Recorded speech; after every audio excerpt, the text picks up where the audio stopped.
uma clara ideia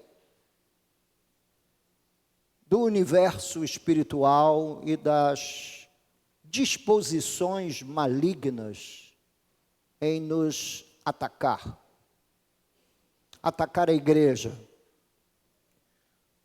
O apóstolo Paulo, quando ele termina a sua carta aos Efésios, Éfeso, que foi uma cidade dominada por magia negra, pelo culto a Diana dos Efésios, era o maior culto pagão na Ásia Menor.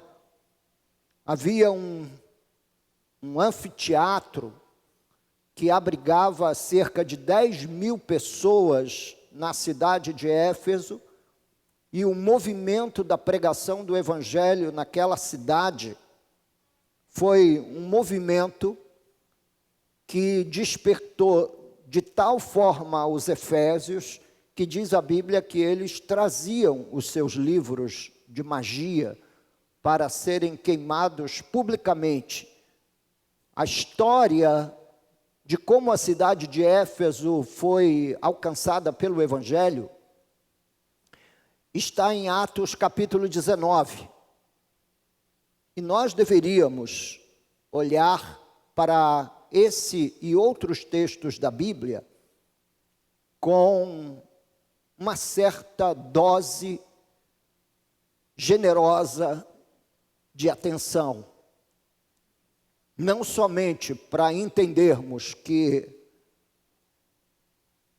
a verdade do Evangelho é a verdade mais libertadora que existe, como também olharmos paralelamente a carta aos Efésios e percebermos como o apóstolo Paulo expõe a doutrina cristã aos Efésios, no capítulo 1, falando da eleição e predestinação, no capítulo 2, falando da graça salvadora, nos capítulos 3, 4, falando sobre o andar santificador do crente, no capítulo 5, mencionando como as estruturas sociais da vida do crente precisam ser construídas e edificadas, mostrando que a família do crente vive sob uma lógica e sob uma linha de autoridade absolutamente divina.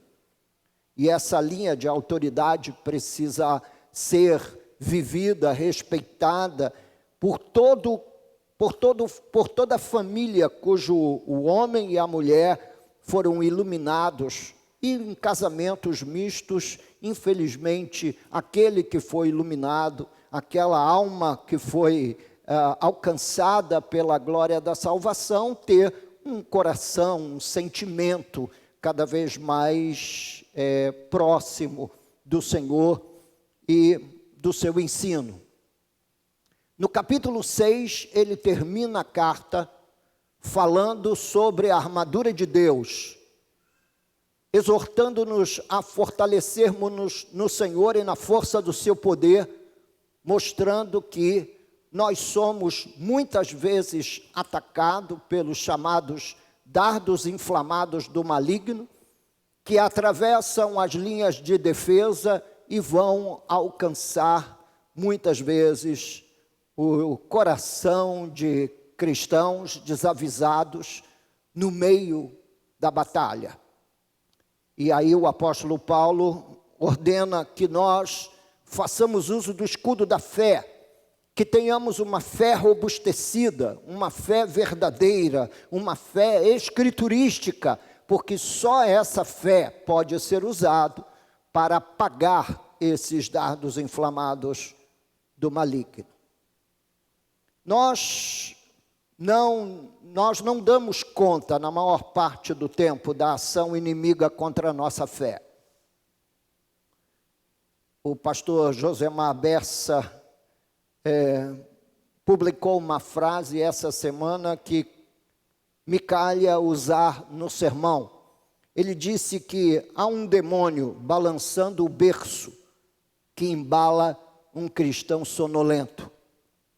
E eu não tenho dúvida, há mesmo uma força maligna que nos rouba completamente digamos, o despertamento para o que está acontecendo. E nós dormimos o sono da fé, acreditando que nós podemos ser crentes apenas e de forma muito ainda irregular, só comparecendo aos cultos do domingo na igreja. Existem 6 dias entre o domingo e a vida cristã não acontece só no domingo, mas ela acontece no desdobramento dos dias da semana, todos eles. A nossa tendência vem sendo a de negar essa ação maligna de ataque contra o povo de Deus, nos colocando fora desse ambiente que sofre a interferência das trevas. E nós sabemos com clareza que o diabo é um inimigo, ele não é um inimigo livre para fazer o que quiser, porque se fosse livre para fazer o que quisesse, nós já teríamos sido tragados por esse leão que ruge ao nosso derredor. Não, ele é um pitbull bravo, raivoso, babento, mas ele está na coleira de Deus. Ele não pode fazer o que ele quer. Então, essa é uma verdade. Outra verdade é não negar a sua ação. Billy Graham foi quem disse que a cabeça da serpente foi esmagada na cruz, mas ela ainda chacoalha o seu chocalho. Ela ainda faz se fazer presente pelo mundo que vivemos, nas estruturas que temos de enfrentar todos os dias, nas diversas narrativas que estão presentes nesse mundo, como essa narrativa homossexual, transexual, que insiste em capturar os nossos filhos ainda na idade da infância. Escolas estão imbuídas desse alvo, o movimento em si está imbuído desse alvo e não nega a ninguém a sede que tem pelos jovens cristãos e a sede que tem pelas crianças, antes mesmo delas amadurecerem a sua mente ou terem qualquer estrutura física, já estão lançando dúvidas da sexualidade do menino ou da menina. Se você não enxerga uma expressão agressiva das trevas nesse cenário, se você não enxerga uma expressão agressiva das trevas no cenário de quebrando com todo o rigor bíblico, anunciar casamento entre pessoas de mesmo sexo também, então eu não sei mais como lhe despertar a mente e o coração. Mas como explicar esse desinteresse de grande parte da igreja, por exemplo, a tudo aquilo que é puro, santo e agradável a Deus, se nós não envolvermos as trevas nessa equação? A pessoa está na igreja, ela não sofre nenhum desânimo, por exemplo, de deixar de torcer para um clube de futebol, mas ela sofre um desânimo afrontoso com respeito às coisas espirituais, sem força para orar, sem força para emitir sequer um som, mínimo que seja, no ato de culto, uma sonolência, uma certa, digamos até mesmo um certo coração um tanto quanto desatento às coisas espirituais, se nós não envolvermos nessa equação essa tentativa maligna de enfraquecer a vida da igreja, uma vez que a igreja é a única instituição representante viva do Cristo bendito na terra. Como explicar a falta de reação de grande parte dos santos contra essa falta de alerta para com a fé, para com o exame das Escrituras e, fundamentalmente, um esvaziamento e um esfriamento no campo da oração, e é por isso que nós precisamos de um avivamento espiritual, para que tornemos os nossos corações voltados para esses elementos a respeito dos quais, eu não sei porquê, mas fomos, de repente, cegados. De repente, é como se uma cegueira, é como se uma nuvem escura tivesse baixado sobre nossas vidas e nós deixamos de contemplar aquilo para o qual os nossos olhos foram iluminados. Em Lucas, capítulo 18, quando Jesus conta a parábola e nos ensina sobre orar sempre e nunca esmorecer, no versículo 8 de Lucas 18, ele diz: digo-vos que depressa lhes fará justiça, contudo, quando vier o Filho do Homem, achará porventura fé na terra? A resposta a essa pergunta é não. Quer dizer que quanto mais nós nos aproximarmos do fim, a fé será consumida, é verdade, pastor. Quanto mais nos aproximarmos do fim, maior será a batalha para permanecermos firmes na fé, como um monte Sião, inabaláveis na fé. Nós somos abalados por notícias, narrativas, disputas, guerras, discussões de toda a ordem, e a respeito dessa estrutura nós estaremos falando no domingo que vem. Essas estruturas malignas que são expostas diante de nós pela grande mídia, pela mídia mainstream aí, que são colocados diante de nós pelas redes sociais, e quando termina o dia, o nosso coração parece ter sido enfraquecido um pouco mais. O clima do fim será de esgotamento da fé em Jesus, da fé uma vez por todas, que foi dada aos santos. Essa fé será abalada, a minha fé, a sua fé, a nossa fé.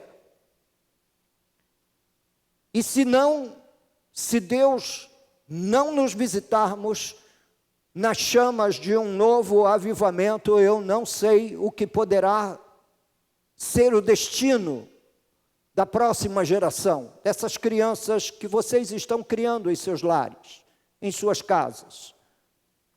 Eu venho acompanhando uma série de sermões pregado pelo último dos puritanos, chamado Martin Lloyd Jones, que foi pastor de uma igreja em Gales, país de Gales, na Grã-Bretanha. Um sermão, uma série de sermões pregada em 1959. Ele morre em 1980, sem ter visto toda a glória que esperava ver ao longo da sua vida, nem que fosse na sua própria igreja. A ideia é que um avivamento visitasse as nossas terras brasileiras, de norte a sul e de leste a oeste, porque em mais de um século de pregação do Evangelho em nosso país, nós não temos registro histórico nem mesmo de um grande despertamento espiritual, nem de um. Há uma incrível sonolência hoje para assuntos como este: avivamento espiritual, fidelidade a Cristo, santificação, despertamento espiritual, confissão de pecados e abandono deles. Igrejas que operam nessa direção e que levam sua membresia a refletir sobre esses temas não são igrejas populares. Pastores que se demoram com esses assuntos, eles não são vistos como alguém bem-vindo. porque está sempre fazendo com que a igreja se lembre do que é imprescindível para a sua sobrevivência. O que existe, pastor, fora destes grandes temas do cristianismo? O que existe é uma atmosfera gerada pelo inimigo, porque por trás de toda falsa doutrina há um ensino de demônios, e ele se sobrepõe à igreja contemporânea hoje através dos múltiplos ensinos instrumentalizados por pessoas alimentadas pela teologia da prosperidade, ou pessoas alimentadas pela teologia coach, ou ainda por esse casamento infiel da igreja com esse mundo da política. O mundo da política, à direita ou à esquerda, meus queridos irmãos, é um mundo maligno, é um mundo satânico, é um mundo que nós precisaríamos ter olhos para ver e coração para sentir. O sentimento da igreja deve ser sempre, todo o tempo, voltado para Jesus. Nós somos de Jesus, chamados em Cristo Jesus, para vivermos uma vida cristã. Nós não fomos chamados para sermos de direita ou de esquerda, nós fomos chamados para sermos cristãos. E como cristãos, com uma mente verdadeiramente purificada pela palavra de Deus, operarmos nesse mundo com a consciência do que nós alcançamos do ponto de vista da fé. O diabo está sempre por trás de qualquer atmosfera de trevas. A luta para manter-se de pé no campo de batalha é intensa todo o tempo. Ele também está por trás de tropeços e falta de energia para prevalecer. O apóstolo Paulo, escrevendo na sua segunda carta aos Coríntios, capítulo 4 e versículo 4, ele diz aqui: nos quais o Deus deste século cegou o entendimento dos incrédulos, para que lhes não resplandeça a luz do evangelho da glória de Cristo, o qual é a imagem de Deus. E aí vocês poderiam dizer: graças a Deus, pastor, que o diabo cega o entendimento dos incrédulos. Mas quem foi que disse que nós somos crentes? Você disse que é crente. O que Jesus falou acerca dos seus discípulos era que eles seriam reconhecidos pelo amor. Você ama como a Bíblia manda amar? O segundo ponto que é claro nas Escrituras, meus queridos irmãos, é que os crentes em Cristo Jesus, como diz as Escrituras, são homens e mulheres cheios do Espírito Santo.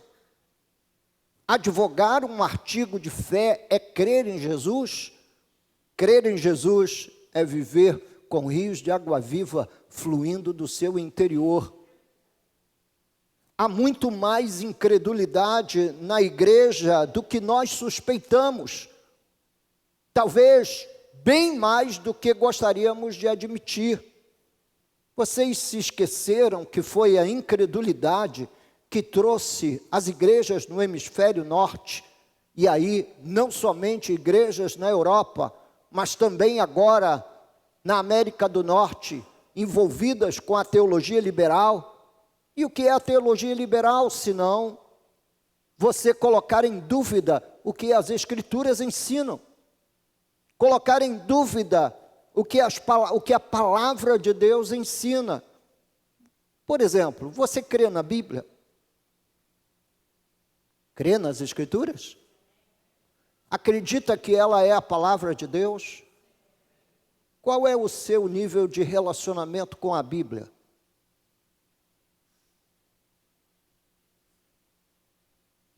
Porque se nós cremos que esse livro é a boca de Deus falando conosco, eu diria que nós deveríamos devorar esse livro. Devorar. E nós encontramos uma grande dificuldade para imprimirmos uma disciplina mínima, que seria a leitura de 1 ou 2 capítulos por dia. Não, nós temos uma certa preguiça para a qual eu gostaria que você olhasse e desconfiasse. Porque eu tenho preguiça para ler a Bíblia e posso gastar o dia inteiro lendo tweets, posts na internet. Foi John Piper quem nos presenteou com essa meditação, quando ele disse que a única área indefensável quando nós chegarmos diante do tribunal de Cristo será que nós não tivemos tempo. Porque ele vai abrir os relatórios das redes sociais e nos mostrar quanto tempo nós despendemos com Twitter, Facebook e com YouTube e outras demais plataformas das redes sociais. Você crê que nós somos um povo separado, exclusivamente seu, e que foi salvo para a sua glória? Você crê nessa afirmação? É o que diz a Bíblia. O apóstolo Pedro fala que nós somos povo de propriedade exclusiva de Deus, sacerdócio real. Mas onde está esse povo salvo para a sua glória? Se muitas das vezes, irmãos, nós não encontramos força sequer para congregar. Se muitas das vezes nós não encontramos energia para mantermos uma simples relação de minutos com Deus ao longo da nossa vida. Antigamente havia um despertamento na igreja de gastarmos pelo menos 1 hora de silenciosa com Deus todos os dias. E essa disciplina era alimentada por aquela exortação de Jesus aos seus discípulos no Getsêmani, quando eles dormiram.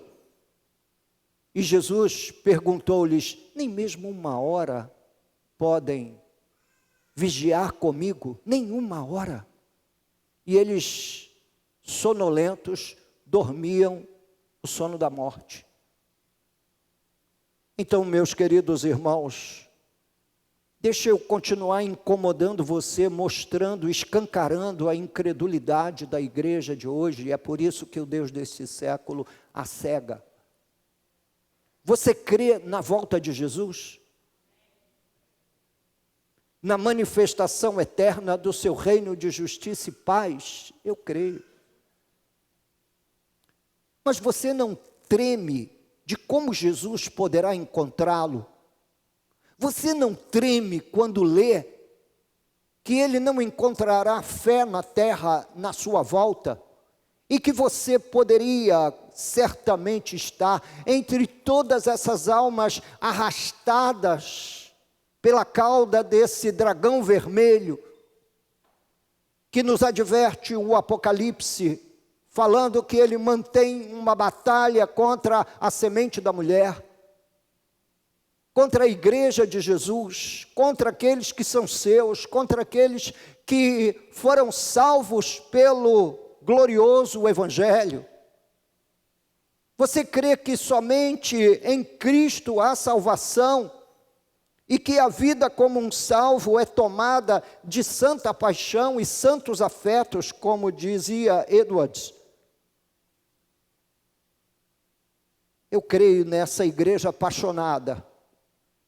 Eu creio que a igreja que vai morar no céu é a igreja resistente, militante e resistente contra estas forças do mal.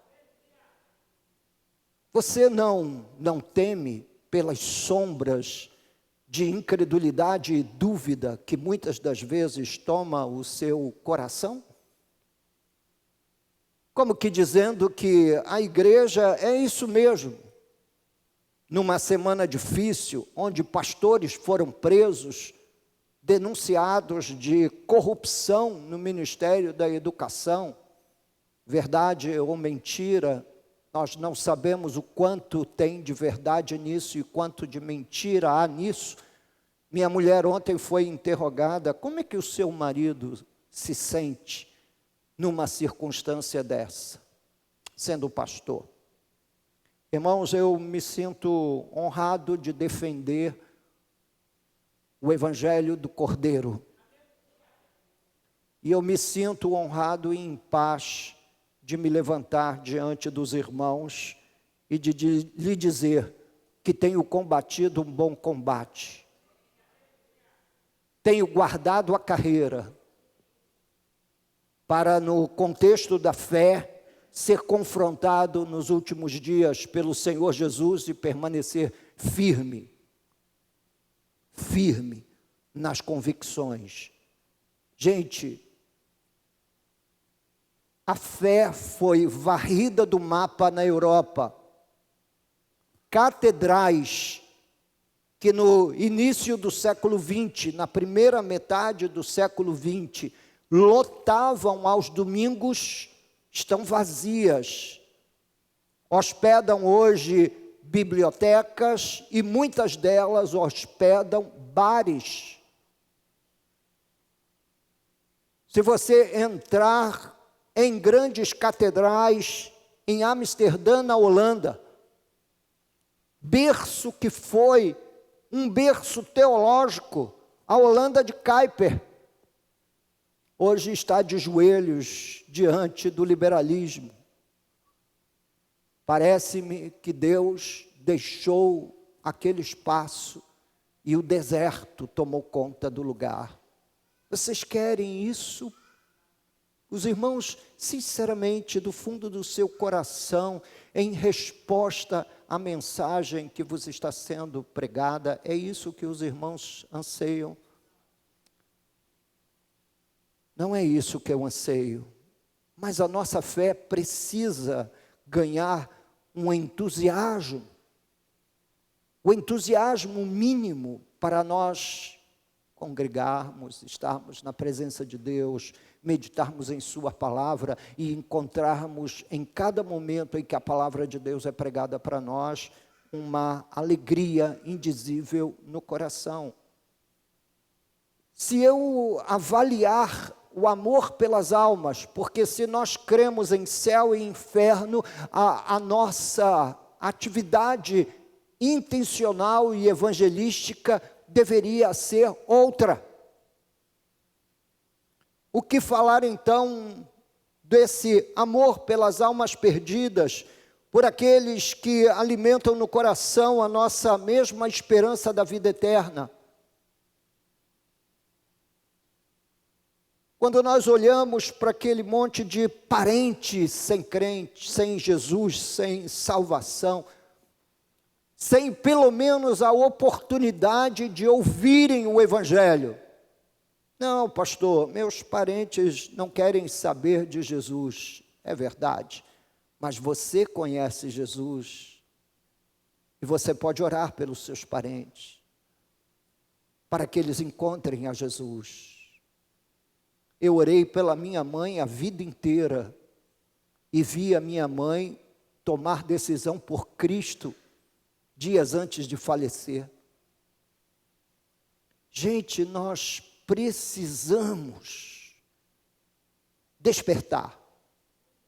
Eu só nessa altura do sermão estou tentando mostrar para você que nós somos mais incrédulos do que nós conseguiríamos admitir. Você crê que a Bíblia é a inerrante palavra de Deus? Você acredita que precisa depender de Deus para os mínimos propósitos da vida? Você acha que educar um filho é fácil? Hein, irmãos? É fácil? É fácil você, conversando com o seu filho, que teve a cabeça cheia na universidade pelas narrativas diabólicas que criam a trama desse mundo, é fácil debater com eles, é fácil conversar com eles. Não. Nós talvez estejamos lançando a maior oportunidade, quem tem filhos na primeira infância, de ganhá-los para Cristo, que jamais haverá de novo ao longo da vida deles. Depois que eles entrarem na adolescência ou nessa juventude primária, será mais difícil você arrancar da mente e do coração deles a sede, o amor e o envolvimento com o pecado. Essa, infelizmente, talvez seja a geração de cristãos mais incrédula que jamais houve. Eu não posso falar das demais, apenas ler a respeito delas, porque não convivi com as demais gerações. Apenas a da segunda metade do século XX e essa do início do século XXI, eu que sou parte dessa geração intermediária que vive aí no degradê das duas gerações.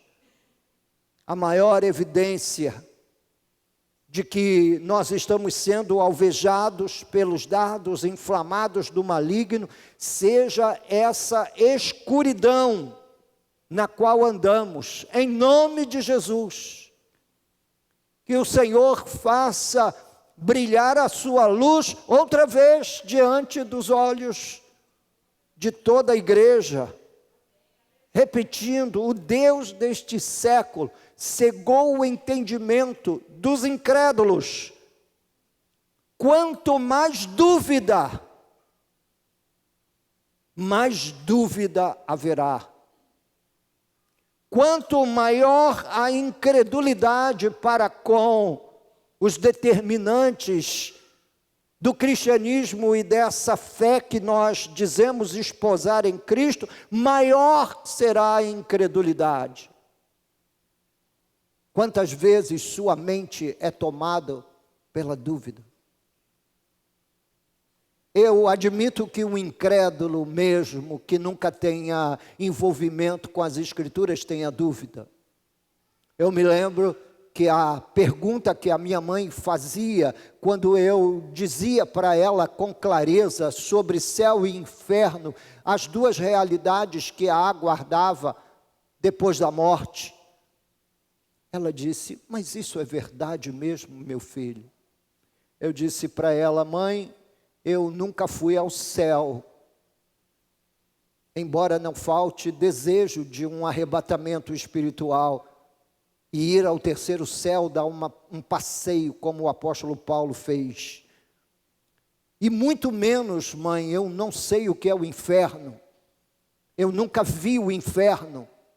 Eu nunca estive sob a ameaça do inferno. Eu me converti com 18 anos de idade e nunca mais olhei para o lado. Me casei aos 20 com a minha primeira namorada. E permaneço casado com ela até o dia de hoje. Mas tem havido uma cegueira tal de entendimento, é que nós conseguimos entender tudo. Não vá na onda do seu filho adolescente, não. Sabe o que ele faz? Ele faz cálculo estequiométrico. Quando ele vai estudar química, ele faz equilíbrio de reações. Ele calcula número de moles, número de mol. Ele sabe qual é a massa de um átomo. Ele conhece sobre todo o intrincado esquema revelado lá por Bohr e por Rutherford, por cientistas ingleses que descreveram como é um átomo, o salto de um elétron de um nível para um outro nível. Sabem o que é fóton? Conhece tudo sobre xilema, floema, conhecem os canais que trabalham a seiva bruta e elaborada de um vegetal. Conhecem sobre literatura brasileira, sabem identificar um texto, pelo menos os que completaram o 2º grau. Sabem dizer se um texto é poético, quem são os poetas daquela escola. Conseguem estudar álgebra linear, talvez uma das mais intrincadas, mais uns intrincados capítulos da matemática. E se vão prestar concurso para escolas militares, sabem o que é limite, sabem o que é derivada, conhecem tudo. Mas não entra no coração nem na cabeça deles o que a Bíblia informa. E o que você imagina que é isso? Falta de inteligência? Não. Absolutamente. É que são inteligentes. São capazes de fazer essas reflexões, aprender tudo isso. O problema está na cegueira do entendimento. E a gente precisa desconfiar disso. Você, jovem, que não lhe entra na mente, na cabeça, o que ensina as Escrituras. Como se as Escrituras fossem algo muito difícil de ser compreendido, porque nos diziam, isso foi espalhado pelo romanismo no Brasil, de que a Bíblia é um livro que só os capacitados têm condições de interpretá-lo. A Bíblia não está escrita em outra língua, nós temos a tradução na nossa própria língua. Sabemos quem foi Jesus, o que Ele fez na cruz. Precisamos nos esforçar para perceber, meus irmãos, o entendimento da palavra de Deus. O apóstolo Paulo, escrevendo aos Efésios, no capítulo 1, verso 18, ele diz que o salvo tem os olhos do seu coração iluminados. Portanto, se por um lado Deus deste século cega o entendimento dos incrédulos, por outro lado, o Espírito Santo ilumina os olhos do nosso coração para saberdes qual é a esperança do seu chamamento, qual a riqueza da glória da sua herança nos santos. É Deus quem ilumina os olhos do nosso coração. E até que isto aconteça, o Deus deste século segue no seu caminho de cegar-nos, de impedir-nos de ver a verdade para a qual nós precisamos atentar. Irmãos, esta é uma guerra sem tréguas. É que quando nós imaginamos que haverá um período, um único período que seja de tréguas,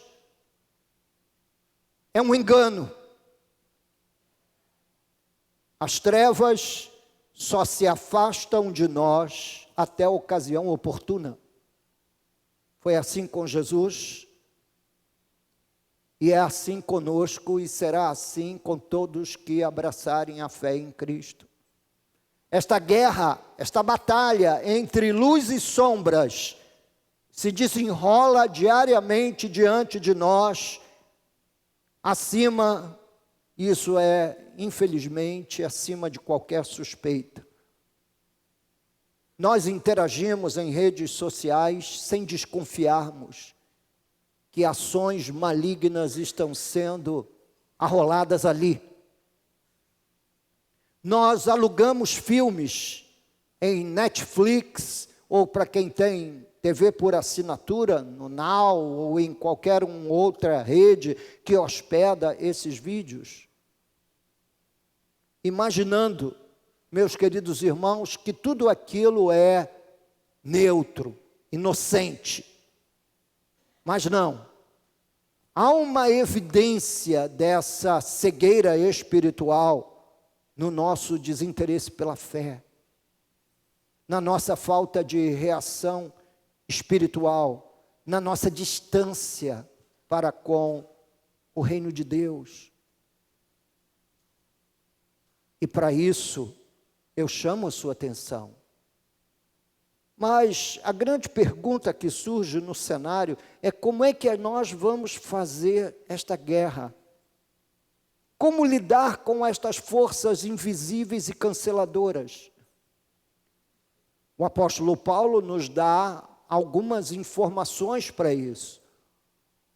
E a gente precisa estar atento a essas informações. Em Efésios 6:10, ele diz: sede fortalecidos no Senhor e na força do seu poder. O que fortalece uma alma no Senhor? Me digam. Se você fosse perguntado por uma pessoa interessada na fé cristã, e essa pessoa lhe perguntasse: como posso me fortalecer no Senhor e na força do seu poder, qual seria a sua resposta? Eu tenho certeza que você daria uma resposta. E que você acertaria na mosca ao dar a resposta a essa pessoa em dúvida. Você diria para ela sobre os exercícios espirituais, como orar e vigiar. Você falaria sobre a importância dele nutrir-se dessa seiva elaborada da palavra de Deus. Você diria para ela sobre a importância dela estar junta com outras brasas na congregação para enfrentar esse mundo mal de peito aberto, descansando no fato de que Deus é Deus e que você tem companheiros que oram por você e com você. A vida cristã não é complicada de ser vivida. Todos nós sabemos disso. Os exercícios espirituais são bem simples. E é assim que você enfrenta as trevas, orando e vigiando, fortalecendo-se no Senhor. Tem o seu desconfiômetro calibrado e de repente você começa a responder de uma outra maneira do ponto de vista da fé. Mas a Bíblia não para aí. Ela mostra como é que isso se desenrola no cotidiano. Em Tiago capítulo 4 e versículo 7, na passagem que vai de 7 a 10, nós encontramos as seguintes instruções: sujeitai-vos, portanto, a Deus, mas resisti ao diabo, e ele fugirá de vós. A maneira mais clássica e escriturística de você combater as trevas é resistindo às trevas. Não, mas eu acompanho essa vida nas trevas, eu me envolvo, pastor, com o mundo até o pescoço no sábado. E depois no domingo eu venho para a igreja para satisfazer meus pais, que são crentes, para manter as minhas amizades de pé e os meus relacionamentos funcionando, porque eu tenho amigos na igreja. Isso não é resistir ao diabo.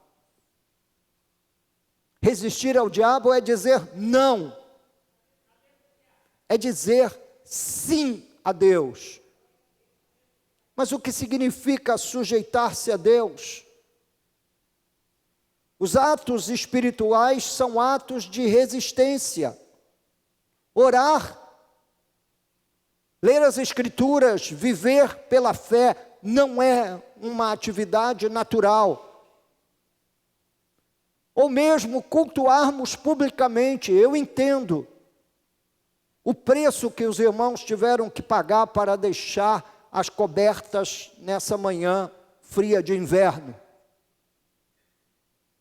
Trocar de roupa, vir à igreja, constituir comunidade, orar, clamar a Deus. Eu sei do preço que isso é pago. Há um grau de resistência nisso, mas não é toda a resistência. Isso faz parte de todo o sentido de sujeitar-se a Deus, mas o texto continua. Tiago, capítulo 4, versículo 8, eu coloquei em cores diferentes, apenas para ilustrar o texto, iluminá-lo diante dos olhos dos irmãos nessa manhã. Chegai-vos a Deus, e Ele se chegará a vós outros. A igreja precisa se aproximar de Deus. Purificai as mãos, pecadores. As mãos que nós levantamos diante do Pai não podem ser mãos manchadas. Essas mãos precisam ser purificadas, e elas estão falando das nossas obras, da nossa operação humana no cotidiano, quando ninguém está por perto, quando ninguém está vendo. Purificai as mãos. Ou você pensa que os demônios não estão atentos para essas informações? Eles sabem. Eles têm pleno conhecimento dos que são dele, daqueles que foram vencidos pela incredulidade. E vós que sois de ânimo dobre. O que é o cara de ânimo dobre? É que você sai daqui no domingo de manhã com o coração ardendo, dizendo: poxa, eu vou fazer isso. Eu vou, na verdade, fazer resistência a estas forças malignas. Mas o que acontece no domingo à tarde? Uma preguiça, uma dissídia, uma má vontade toma conta do nosso coração, e tudo fica diluído ali. E aí a gente ainda acredita que a gente não precisa de uma visitação do Espírito Santo e do poder de Deus sobre as nossas vidas. Isso, se a gente não atentar para a última parte, o último verbo desse versículo, que ele diz: limpai o coração. Mas não termina aí. Essas ações são ações importantes. Chegai-vos a Deus, purificai as mãos, limpai o coração. O texto continua no verso 9, quando ele diz: afligi-vos. É que esse estilo de vida deveria nos afligir. Afligi-vos, lamentai e chorai, converta-se o vosso riso em pranto e a vossa alegria em tristeza. Isso está relacionado a sujeitar-se a Deus. Eu não sei como, sinceramente, encontrar alegria nesse mundo mau. Eu quero ser fiel a Deus e suficientemente iluminado e claro para desenhar esse mundo mau diante dos olhos dos irmãos no domingo que vem. Porque nós imaginamos que essa vida terrena, mais uma vez eu repito, ela se desenrola na neutralidade, mas não se desenrola na neutralidade. Hoje eu subi ao púlpito da igreja para conduzir os irmãos a um chamado a afligirem-se, um chamado a lamentarem, um chamado para chorar, manter o riso em pranto, porque nós temos muito mais razões para chorar do que para celebrar. O nosso estado é um estado de miséria. E esse não é um estado da nossa congregação em particular. É um estado geral. Já naquela época, Tiago nos brindou com essas exortações. Ele termina no versículo 10 dizendo: humilhai-vos. Humilhai-vos na presença do Senhor e Ele vos exaltará. Humilhai-vos. Devemos nos humilhar, cair aos seus pés, afligir o coração, purificar a mão, limpar a alma, clamar pela graça de Deus sobre nossas vidas e redobrarmos a atenção à espera de uma nova visitação do Espírito Santo em nossa geração. Caso contrário, até que os irmãos e eu próprio passemos dessa vida, o campo da igreja será desertificado.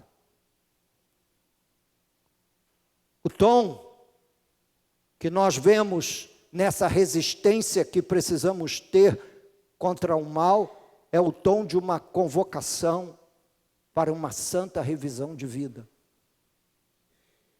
Se você notar nos verbos, sujeitai-vos, purificai-vos, chegai-vos, afligi-vos, humilhai-vos, chorai, me parece uma sucessão de movimentos na direção de se submeter totalmente ao Senhor.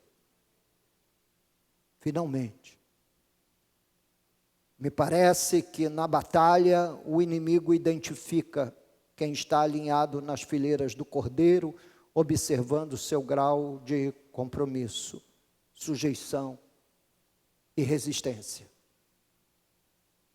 Nessa manhã eu quero publicamente fazer essa santa convocação. Você não é obrigado a atendê-la, mas seria bom que você atendesse. Portanto, como eu já estou à frente, estou de pé, eu sou o primeiro a perfilar-me ao lado de todos aqueles que querem ouvir essa santa convocação. Humilhai-vos, afligi-vos, chegai-vos. Essa ideia é a ideia bíblica de combate a estas forças do mal. E chamar os irmãos a uma revisão de vida e de fé.